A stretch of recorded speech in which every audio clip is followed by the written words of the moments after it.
Hello everybody, it's Mike here at Game From Scratch, and you may have wondered in the past, how good is a Surface Pro for game development? And to quickly answer that question, not the best. There's no dedicated GPU. I do not recommend you pick one of these up specifically for game development. That said, I recently picked one up as a travel computer, as my I'm out and about and I don't need fully functioning everything to make this work. And I've tried to do this with my iPad in the past, and frankly, it just doesn't work. You can't run full applications. So there's no Blender, there's no Photoshop, there's no Visual Studio or C++ compilers, and there's no real file system to work with. And that's the same deal for Chromebooks and Android tablets, you name it. None of them really work as a secondary game development machine because of all of those lacking features. You need to be able to run full applications, and none of them really do it that well. So there's where the Surface Pro 6 really kind of shines. Now the kicker is, how well can it do these tasks? And that's exactly what we're going to look at in this video. We're going to go through some very common tasks in game development. We're going to run Unity, we're going to run Affinity Designer, we're going to run Blender, we are going to run Godot, and we are going to run Visual C++. And you're going to have an idea of what the performance with each one is like. Now again, I'm not recommending a Surface Pro 6 to anyone as their primary machine if your purpose is game development. But if you want to see how well game development can happen on a Surface Pro, stay tuned, and that's exactly what you'll see here. Now for all of this, I am using the i5 version, frankly because I think Microsoft are insane in their pricing structure, and the i7, which will perform about 15 to 20% faster on a lot of these tasks, is way too expensive. And we'll break down the price in my recommendations at the end of the video there. So in this video, we are using the base model i5 with 8 gigabytes of RAM. And like I said, I will break down exactly why this is at the end. But if you're going to be spending more money on a higher end product, I would actually recommend something other than the i7 Surface Pro 6. The pricing just doesn't make sense, and we'll get back to that.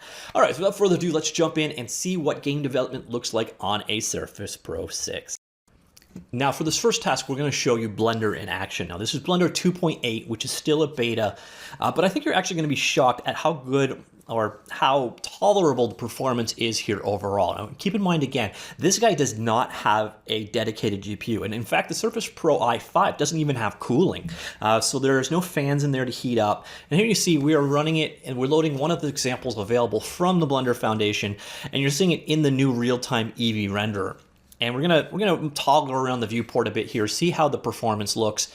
And it's pretty smooth. I'm actually shocked at this. This is where I kind of thought things were going to fall completely on their face, because this is a dedicated 3D application, requires OpenGL 3.2 to run. As you can see, I can manipulate the components of the model. Now, again, I don't think I would want to do my daily grind work using Blender on a Surface Pro, but as you can see here, you can run it. And this is kind of what makes the Surface Pro kind of unique. Again, there is no 3D application like Blender available for any of the other tablets out there. You need to have a full desktop environment to go with it. So what I'm doing here is I'm just creating a higher polygon count, 64 by 32 segments. So I can't do the math in my head, but there's a fair number of polygons going on there.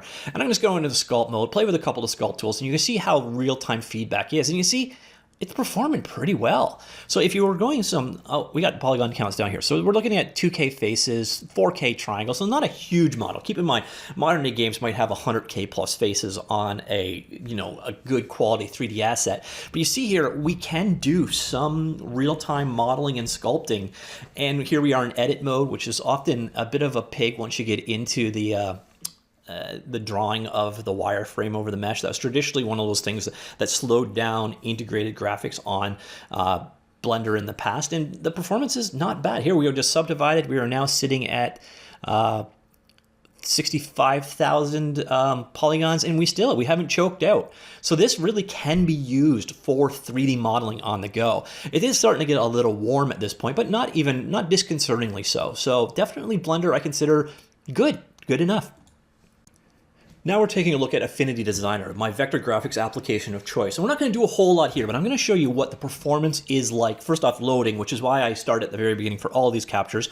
But then we're going to use one of their sample assets. And you're going to get an idea of what the performance is like while working with a fairly non-trivial application. Now, one thing I should point out with these captures, I'm capturing at 1080p, and that is not the native device resolution. So your performance at native resolution will probably be a little bit worse. Unfortunately, this is the YouTube resolution of choice. So here we go. We're going to load this particular file. I think it was about 15 megabytes in size. And here we go. Here's our zooming in and out. pretty solid. It actually kills what Inkscape would be doing at this point in time. And we'll grab a shape here, move it around, and you see an idea. Performance, it's real time. It's definitely usable for this kind of task. And the nice thing is with a touchscreen, this kind of thing is just great to work with. The drawing performance is fine. The zooming performance is fine. The editing performance is just fine. So if you're moving shapes around, the feedback, it's all really quite good. Now we're moving on to Visual Studio 2017. I'm just going to create a simple project here. We'll do the compilation, get an idea of what's going on. Truth of the matter is this one's pretty straightforward. This is the kind of task that Windows machines are just great at.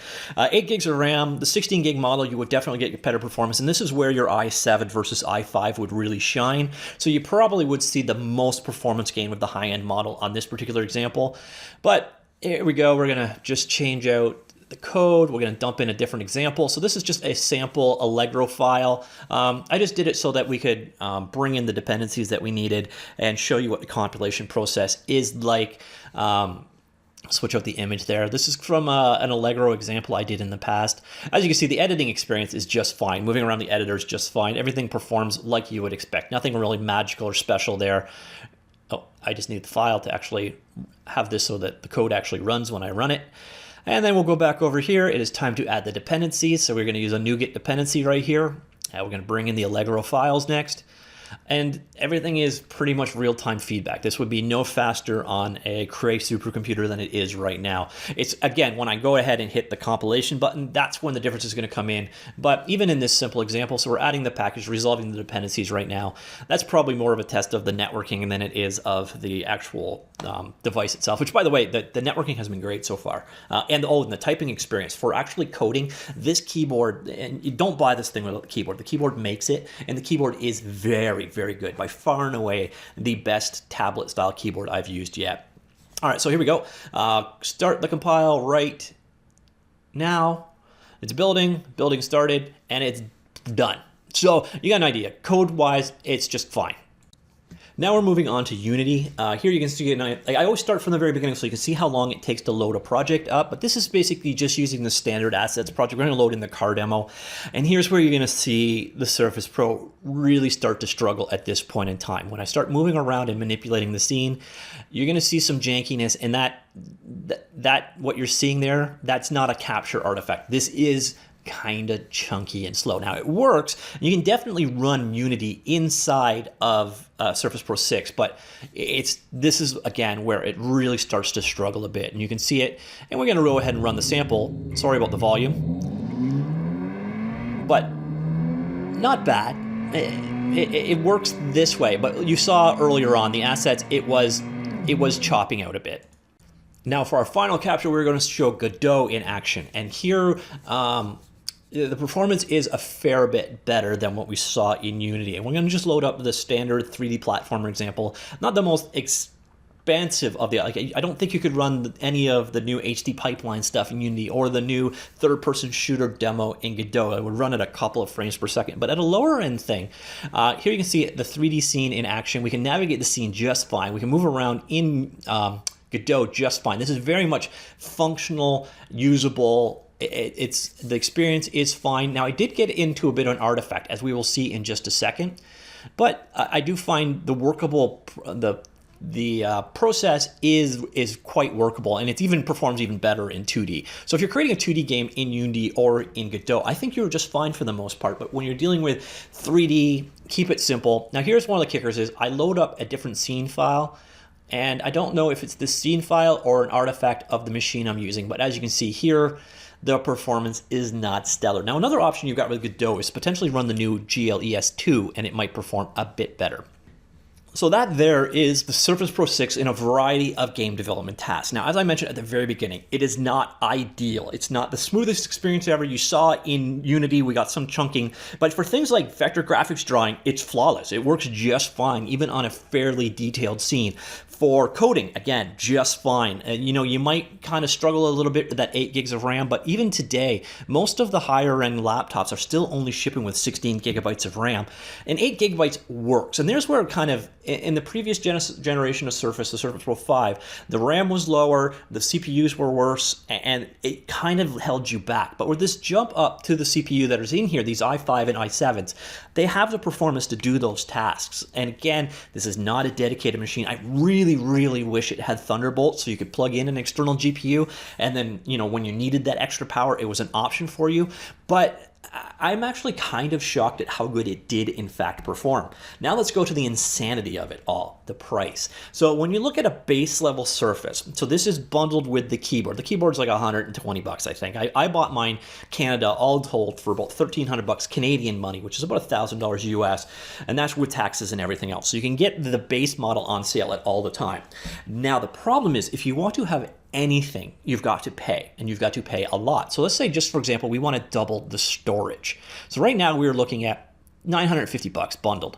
If I go up to double that, so if I want to go to 256 gigs, they're charging us $300 for 128 gigabytes of storage. Microsoft took one from the Apple school of pricing on that one, which is nuts. But then when we go really insane, let's say we wanted to go to 16 gigabytes of RAM. Well, in order to do that, you also need to go to an i7, and that means $1,900, which is also insane. And then, of course, you want to get the full fat, everything with 1 terabyte of storage, you're looking at $2,200 US. So that would be almost 3 times what I paid for the base model for a lot more storage, but like 20%, 15 to 20% more power. It does not make any sense to buy the i7, in my opinion, because once you start looking at $2,200, well, that's where you can start getting into the Surface, which one is it called? The Surface Book? Yeah, the Surface Book, which actually has a dedicated GPU in it. Or I don't know. I just think $2,200 for this device with these limitations makes no sense at all. However, $950, it makes all kinds of sense. This is a premium quality product. It has a very good keyboard. It is a good experience. I get 6 to 7 hours of battery life out of it. The screen is very nice, very sharp, very high quality. It's just a well-built premium machine. This is kind of like the Razrs or the MacBook Pro. It is a premium device, whereas a lot of, when you're looking at around $1,000 mark for a laptop, yeah, you're generally getting into premium quality there, but not always. So this is definitely a premium device. Now, what I did and what I highly recommend, this is the only model that makes sense to me. In all honesty, all the rest of them, the pricing, it just $300 for 120 gigabytes of extra storage space doesn't make sense. And then charging pretty much double to go up to an i7 is ludicrous. But where this thing really does change, in all these models, every single one of them has an SD card available. So that's what I've done. I went in, I bought a 256 gigabyte micro SD XC, I think is what their versioning is, card for it, and I slid it in, basically format that guy NTFS, and that's my storage drive. Performance is just fine, and I have then 400 gigabytes of space available to me.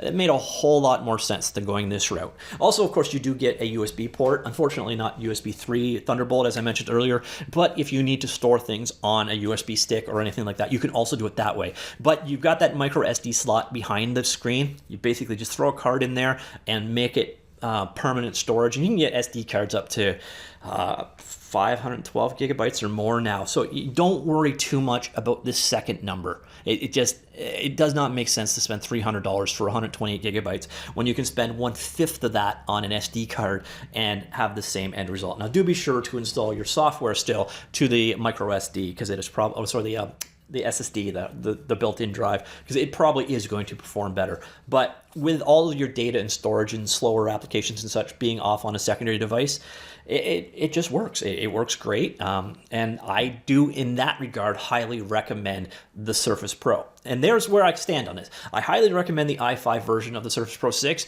and I think the i7 version of the Surface Pro 6 is absolutely crazy insane, because 3 times the price for 20% more, it just doesn't make any sense at all. Now, one thing to do keep in mind about, though, the Surface Pro 6 with the i7 does have active cooling. So there is a fan, and that's a double-edged sword, so you can probably get the thermals a little bit better. It won't get as hot in your hand, but it will be louder. So that is it. That is my impressions of the Surface Pro 6 for game development. My end result, my TLDR version of it is, this is not a primary development machine. But as you saw from the various different videos we captured in this one, it's actually more capable at game development than I ever expected it to. And for me, my purposes of being able to take this on the road with me and do, some things in a pinch, but maybe not perfectly because I have a backup computer that is much more capable, it is the ideal or perfect device for that. For if you only can afford to have one machine, get yourself a dedicated GPU-based machine for game development, unless you're just doing more or less casual 2D work, in which case Surface Pro 6 might be the ideal machine for you in general. All right, that's it for now. Hopefully some of you guys found that useful. Talk to you all later. Goodbye.